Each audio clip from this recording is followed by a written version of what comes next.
Imagine a world where everyone plays by the same rules, blind to opportunity, weak in thought, and shackled by kindness. You, however, could rise above the herd, untouchable and decisive, mentally armed to exploit every situation. Today, we reveal the hidden truths that most will never admit, the strategies that society fears, and the dark lessons that make you truly dangerous in mind.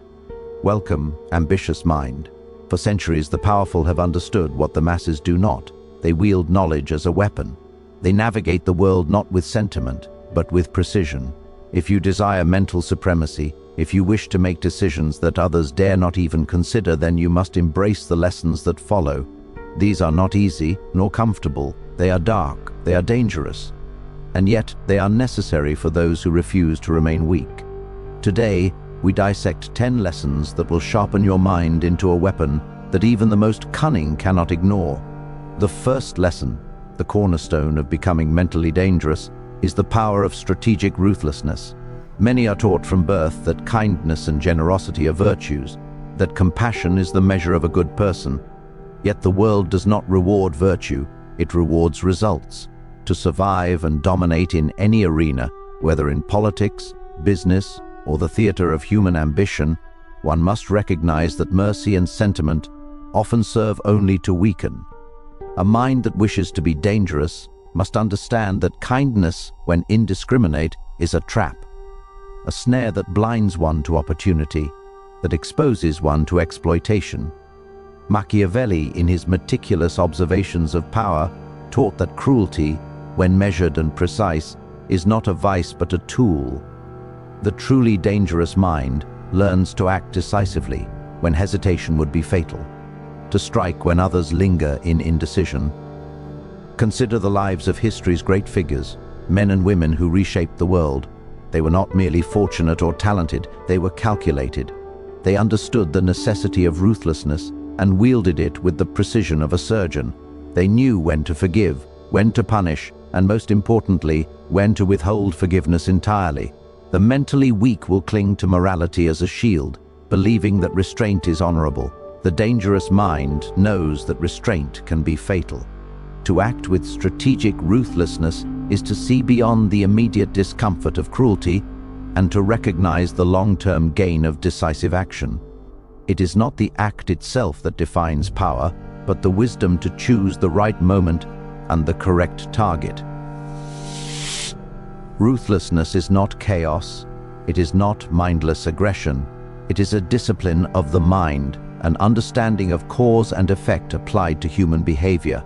The mentally dangerous do not strike indiscriminately, they observe, calculate, and then act with precision. Every act of cruelty is a deliberate measure designed to produce a desired outcome. By contrast, hesitation allows rivals to gain strength, allies to waver, and opportunities to vanish. To hesitate in the face of betrayal, to forgive when punishment is warranted, is to invite weakness into one's domain. The dangerous mind learns to balance fear and respect, using ruthlessness as a scalpel rather than a sledgehammer. Strategic ruthlessness also requires a mastery of timing. Many fail not because they lack strength, but because they strike too early or too late. The mentally dangerous understand that the world is a chessboard of infinite complexity, where every move carries consequence. An ill-timed act of cruelty can provoke rebellion, alienate allies, or destroy influence. Conversely, a well-timed strike consolidates power, intimidates rivals, and establishes dominance. To cultivate this mindset, one must observe the patterns of human behavior, anticipate reactions, and remain unclouded by emotion. Mercy and compassion, while sometimes convenient, must never interfere with clarity of judgment. Furthermore, strategic ruthlessness is inseparable from perception. The mentally dangerous know that the display of strength can be as important as the act itself. If a leader is seen as weak or indecisive, mercy will be interpreted as incompetence. If one punishes with precision, the world will learn that betrayal carries a cost, that the dangerous mind tolerates neither deceit nor cowardice. Fear, carefully administered, is a tool of influence.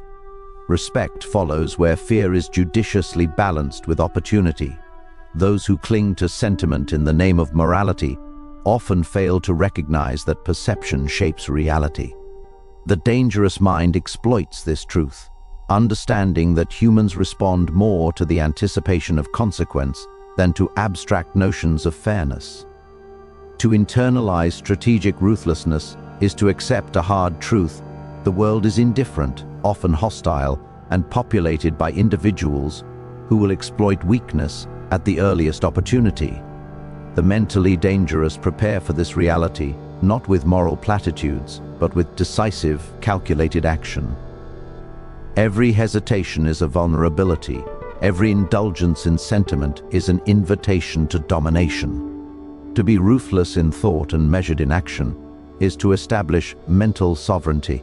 It is to create a mind that is free from the illusions of morality, a mind that sees every interaction as a negotiation of power, and a mind capable of bending circumstance to its advantage. Strategic ruthlessness extends beyond mere confrontation. It governs negotiation, alliances, and the quiet wars of influence. The dangerous mind recognizes that subtle cruelty, denying favors, withholding support, manipulating circumstance, can be far more effective than overt aggression.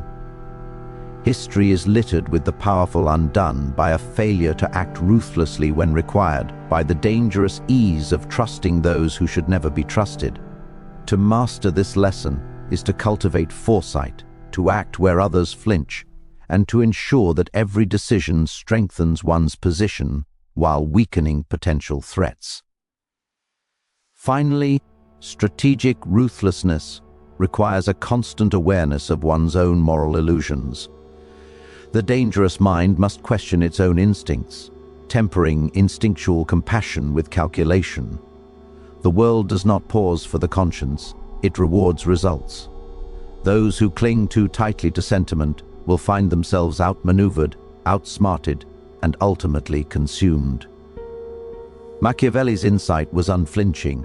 To survive, one must occasionally be cruel, and to dominate, one must embrace ruthlessness as a strategy rather than a sin. A mind that internalizes this lesson is no longer vulnerable to the false comforts of kindness. It becomes dangerous, calculating, and unassailable in its pursuit of power. The second lesson in becoming mentally dangerous is mastering deception and perception, a skill as essential as strength or intellect, for the world is governed as much by appearances as it is by reality. Few understand that truth alone is rarely sufficient to command respect or control outcomes. Human beings are creatures of perception, and they respond not to the absolute, but to what they believe to be true. The mentally dangerous recognize this distinction and exploit it relentlessly. To master perception is to wield influence without revealing one's hand, to manipulate belief so that others act according to your unseen design. Throughout history, rulers, generals, and leaders who understood perception have triumphed where the morally upright and the naively honest have failed. A leader may possess immense power, yet if perceived as weak, incompetent, or indecisive, that power is irrelevant. The dangerous mind realizes that the presentation of strength, intelligence, and control often outweighs the possession of those qualities in isolation. Appearances become weapons, and the careful construction of perception is as critical as any strategy on the battlefield or in the halls of power. To appear stronger than one can intimidate rivals, secure loyalty, and manipulate circumstance to one's advantage. Conversely, revealing vulnerability invites attack, exploitation, and betrayal. Deception, therefore, is not dishonor, it is survival. The mentally dangerous employ deception with surgical precision, concealing intentions while observing the vulnerabilities of others. They understand that transparency can be fatal, and that revealing plans or desires is equivalent to handing the opponent the map of one's own strategy. To think several steps ahead, to anticipate the reactions of others, and to act in a way that obscures true motives is to control the game before it even begins. Every word, every gesture, every decision can be used to craft a narrative that benefits one's position. The art of deception is subtle, requiring patience and discipline. The indiscriminate liar is eventually discovered and loses credibility. The skilled manipulator, however, bends perceptions so seamlessly that truth and falsehood are indistinguishable, and advantage always lies with the one who orchestrates the illusion. The mentally dangerous understand that perception extends beyond how others see them. It governs how events themselves are interpreted. To control perception is to control the narrative. When conflict arises, the dangerous mind frames it in a way that positions them as decisive, competent, and inevitable. When a decision fails, it is presented as calculated, measured, and unavoidable. When success is achieved, credit is amplified, enemies are minimized, and the perception of inevitability strengthens authority. History's great figures mastered this principle. They understood that people do not respond to cold facts alone. They respond to the story told about those facts. Control the story, and you control reality. Mastering deception also involves predicting and manipulating the expectations of others. Humans act according to patterns of anticipation. They rely on signals, promises, and prior behavior to gauge the intentions of those around them. The dangerous mind exploits these patterns, behaving in ways that create false confidence, lull adversaries into complacency, or provoke overreaction. By appearing predictable in some matters, while remaining unpredictable in others, one constructs an environment where others' decisions serve one's own objectives. Those who fail to master this art are often trapped by their own transparency, predictable and exposed to manipulation by more calculating minds. Perception is reinforced through consistency and symbolism. The mentally dangerous understand that reputation is the currency of influence. A leader who consistently projects competence, decisiveness, and control cultivates a reputation that precedes every action. This reputation can be leveraged to intimidate, to negotiate, and to manipulate without overt action.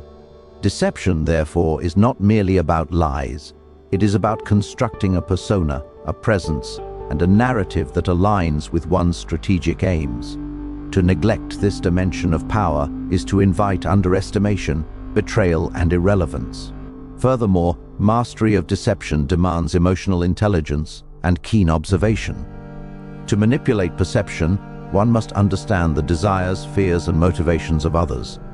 The dangerous mind studies human behavior as a general studies terrain, identifying the levers that control thought and action. By knowing what others value, what they fear, and what they hope to gain, the mind capable of deception can shape circumstances to its advantage without ever confronting resistance directly. Influence becomes invisible, yet omnipresent. Actions are interpreted in the light most favorable to one's goals, and even opposition can be redirected to serve the strategist's purpose. Yet the mentally dangerous must balance deception with credibility.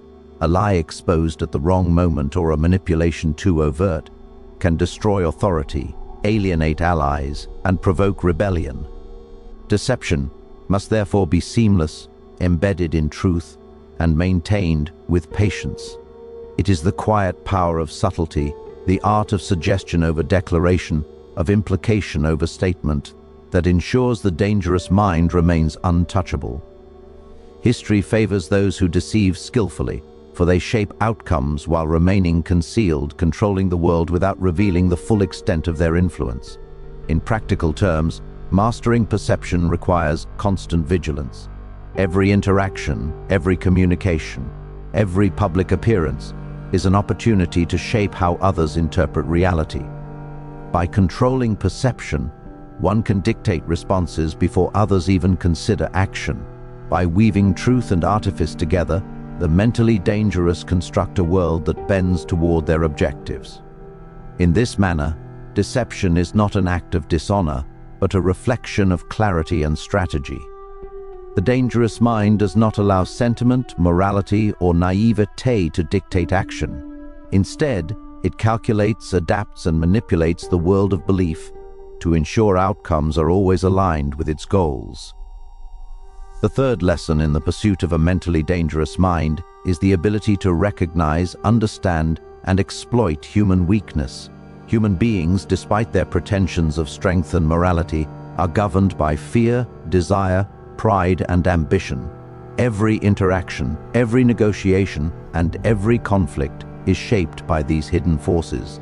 The mentally dangerous do not see weakness as merely a flaw to be scorned or overlooked. They see it as an opportunity to gain advantage, to maneuver with precision where others are blinded by sentiment or fairness.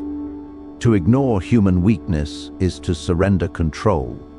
To exploit it is to ascend beyond ordinary men and women who remain trapped in naive morality. Understanding weakness begins with observation. One must study human behavior as a tactician studies terrain. What motivates a person? What do they fear most? What ambitions drive them to action or inaction? These are not abstract questions, they are the key to power. Pride, for instance, can be manipulated to extract obedience or loyalty. By appealing to someone's vanity, the dangerous mind can bend their will without open confrontation. Similarly, fear can be used to influence behavior, creating compliance where resistance might otherwise arise. Those who act without recognizing these patterns are blind to the true mechanics of human interaction, and they are vulnerable to those who are sharper, more calculating, and more willing to act strategically. Exploiting human weakness requires subtlety. The mentally dangerous understand that overt manipulation often provokes resistance. The true power lies in quiet influence, in creating circumstances where others act as if they are choosing freely, while in reality, every decision has been guided. This is a skill that demands patience, foresight, and keen perception. One must observe not only the actions of others, but also their reactions to events, testing boundaries and probing for fissures in their character. Each response reveals information, a clue to the hidden levers that control behavior. To act too hastily or too transparently is to squander advantage. To act with precision and timing is to dominate without appearing to do so. The dangerous mind also understands that weakness is not only external, it exists within oneself and must be acknowledged and controlled. Those who fail to recognize their own fears and desires are easily manipulated, easily provoked into errors by more disciplined opponents. Mastery of self is the first step in mastering others. By cultivating discipline, emotional control, and clarity of thought, the mentally dangerous fortify themselves against exploitation, ensuring that when they strike, they do so from a position of strength rather than reaction. Human weakness, when understood in oneself and in others, becomes a map for strategic action, revealing both opportunities to seize and threats to neutralize. Exploiting weakness is not an act of cruelty for its own sake, it is a matter of effectiveness. History is filled with examples of leaders who understood this principle. They did not rely solely on moral appeals, arguments, or fairness. Instead, they used insight into human nature to achieve objectives, manipulating circumstances to ensure compliance, loyalty, or fear.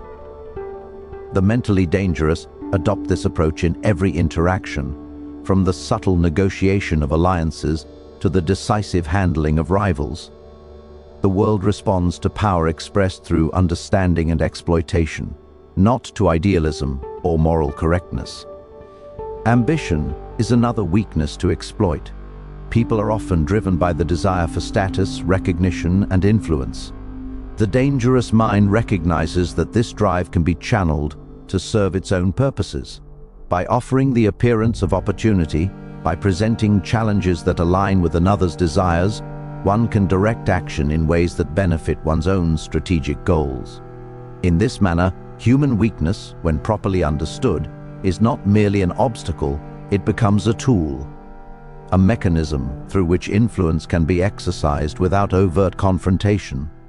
Fear, desire, and ambition are levers that the mentally dangerous manipulate with precision, guiding events while remaining seemingly passive. The exploitation of human weakness also requires understanding context and timing. A weakness exposed at the wrong moment can be counterproductive, provoking resistance or inspiring cunning countermeasures. The mentally dangerous waits for the opportune moment, striking when vulnerability is absolute, when hesitation or inattention has left a target exposed.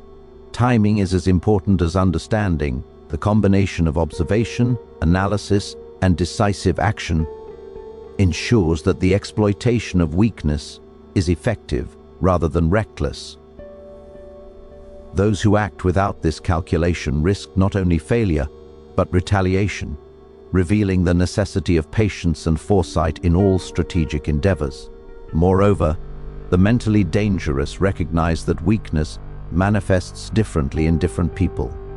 Some are swayed by fear, some by ambition, others by loyalty or affection. A single approach will never suffice. Each human mind requires a tailored strategy, a careful assessment of the levers that govern behavior.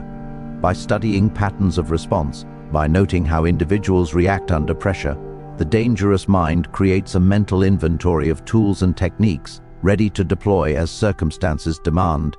The ability to exploit human weakness is therefore a skill honed over time, refined through observation, testing, and reflection. In addition, the awareness of human weakness allows one to preempt opposition. By predicting the points at which others are likely to fail or falter, the dangerous mind positions itself to gain advantage before conflict even begins. Rivalries are neutralized, alliances are solidified, and obstacles are removed without the need for overt confrontation. This proactive approach transforms human weakness from a passive observation into a dynamic instrument of strategy, allowing one to manipulate outcomes in subtle yet decisive ways. Finally, the mentally dangerous understand that exploiting human weakness is inseparable from strategic ruthlessness and control of perception. The lessons are intertwined. One identifies vulnerability, manipulates it through influence and timing, and ensures that perception aligns with the desired outcome. The world is not governed by morality or fairness, but by those who understand human nature and are willing to act decisively upon it. To cultivate this skill is to become unpredictable, untouchable, and formidable in the minds of others, a force that shapes circumstance rather than succumbs to it. The fourth lesson in cultivating a mentally dangerous mind is the absolute necessity of mental independence over the herd mentality. Humanity, by its nature, seeks comfort in numbers, reassurance in consensus, and validation in conformity. The masses are easily swayed, guided by emotion, trend, or popular opinion, rather than reason or strategy. To think independently is to stand apart, to observe the world without the distortion of collective fear or desire, and to act decisively where others hesitate. The mentally dangerous understand that those who follow blindly are easily manipulated, predictable, and vulnerable, while those who think independently shape reality according to their will. Herd mentality is the enemy of strategy. When decisions are dictated by popular sentiment or moral convention, opportunity is lost. Fear of judgment, desire for approval, or adherence to conventional morality prevents ordinary minds from acting when action is required. The mentally dangerous cultivate the discipline to think outside these constraints. They do not ask whether a choice is popular, safe, or socially acceptable. They ask whether it advances their objective, strengthens their position, or secures an advantage. Independence of thought is not merely a philosophical stance, it is a practical tool for dominance. Those who follow the herd are reactive. Those who act independently are proactive. Independence of mind also requires courage. To reject popular opinion is to risk isolation, criticism, and misunderstanding. Yet, the dangerous mind embraces these risks because clarity of vision and freedom of action outweigh the comforts of approval. Great leaders, strategists, and thinkers throughout history have understood that conformity is the refuge of the timid and the powerless. To achieve greatness, one must resist the seductive ease of collective thought and cultivate a perspective that is uniquely one's own. This perspective allows one to anticipate the missteps of others, to recognize opportunities invisible to those bound by convention, and to navigate the complexities of human behavior with precision. The mentally dangerous understand that herd behavior is often governed by fear. People follow because it is safer, because there is comfort in numbers, because they hope the collective will shield them from consequence.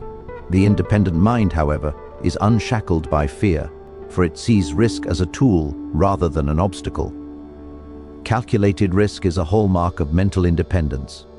While others are paralyzed by anxiety or driven by panic, the dangerous mind observes clearly, calculates effectively, and acts decisively. In this way, mental independence transforms fear from a controlling force into a source of advantage. Critical thinking is inseparable from independence of mind. To act without reflection, to follow instinct or emotion without analysis, is to remain vulnerable to manipulation.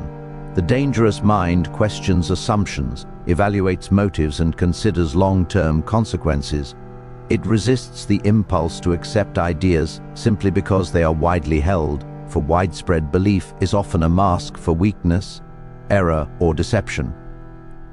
By cultivating critical thought, one develops the capacity to act where others hesitate, to make decisions informed by reason rather than sentiment, and to create outcomes that others cannot anticipate. Independence also requires a mastery of self-interest and self-awareness.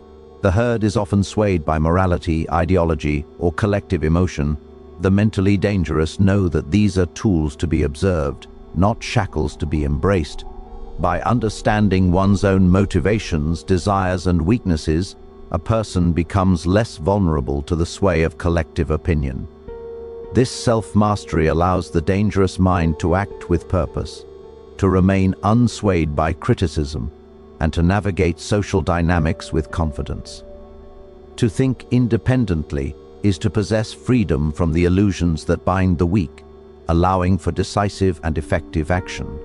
Furthermore, mental independence provides clarity in strategy. The herd reacts, the dangerous mind anticipates.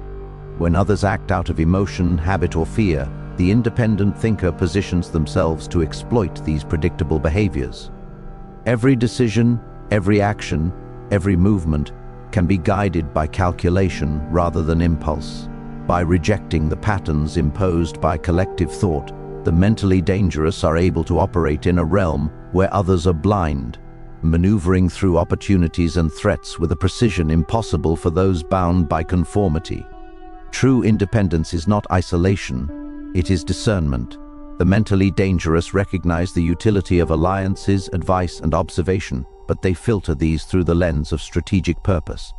Just as a general values the counsel of advisors but retains ultimate command, the independent mind listens, observes, and synthesizes information, yet does not surrender judgment. To rely on others for direction is to cede power. To act according to one's own assessment is to command it. In this sense, independence of thought is a form of authority, a mental sovereignty that cannot be undermined by popular sentiment or social expectation. The mentally dangerous also understand that herd mentality fosters predictability. Those who act in unison, who adhere to conventional wisdom, and who fear deviation are transparent in their behavior. By contrast, the independent mind is difficult to anticipate, a force that moves according to insight rather than imitation. Predictability is vulnerability, unpredictability is strength. To cultivate mental independence is to create a mind that cannot be easily mapped, manipulated, or resisted, one that operates above and beyond the limitations of ordinary perception. Finally, the mentally dangerous recognize that mental independence allows for decisive action when hesitation would otherwise dominate. The herd is slow to act, constrained by fear, morality, or convention. The independent mind acts where others falter, seizes opportunity when others hesitate, and establishes dominance precisely because it is unencumbered by collective constraint. To cultivate this independence is to create a mind that is both free and formidable, capable of shaping reality while others are bound by the illusions of consensus. In the end, to become mentally dangerous is not a pursuit for the faint of heart. It requires the unflinching willingness to confront truths that most refuse to see. It demands the courage to act decisively where others hesitate, to exploit weakness where others turn away, and to cultivate a mind that is free from the illusions of sentiment, conformity, and morality. The lessons we have examined, the strategic application of ruthlessness, the mastery of deception and perception, the exploitation of human weakness, and the cultivation of mental independence, are not theories or abstract ideas. They are tools, weapons of the intellect, forged in the crucible of observation, experience, and disciplined action. The world is indifferent, governed not by fairness or virtue, but by those who understand the mechanisms of influence and power. Those who cling to morality, herd behavior, or naive kindness will be left behind, outmaneuvered by minds unafraid to act, unshackled from fear, and sharpened by insight. To internalize these lessons is to arm oneself with a clarity and precision of thought that ordinary minds cannot hope to challenge. It is to operate above the noise of emotion, above the sway of popular opinion, and above the limitations imposed by societal expectation. A mind that embodies these principles becomes untouchable in its reasoning, formidable in its strategy, and relentless in its pursuit of advantage. It sees opportunities where others see only obstacles, discerns patterns where others see chaos, and moves with a decisiveness that shapes the world to its will. To be mentally dangerous is not to act recklessly, but to act with calculated intent, harnessing the darker truths of human nature to one's benefit. It is the art of power distilled into thought, observation, and action, a mastery that few dare to pursue, but that, once achieved, commands both respect and fear. Those who walk this path will find themselves both isolated and empowered, misunderstood and revered, feared and imitated. The lessons of ruthlessness, deception, manipulation, and independence are not easily embraced, yet they are indispensable for anyone who refuses to remain weak, ordinary, or controlled by forces beyond their understanding. The mentally dangerous do not wait for fortune or circumstance to dictate outcomes. They create them, bending reality to the designs of a mind that has learned to see beyond the illusions that trap ordinary men and women. In mastering these dark lessons, you cultivate not merely intelligence, but strategic dominance, not merely understanding, but control, not merely survival, but command. You shape a mind capable of navigating the most treacherous of human landscapes, one that moves decisively, observes relentlessly, and acts without hesitation when opportunity arises. To embrace this path is to step into a realm where thought itself is power, and where the mentally dangerous become architects of their own destiny,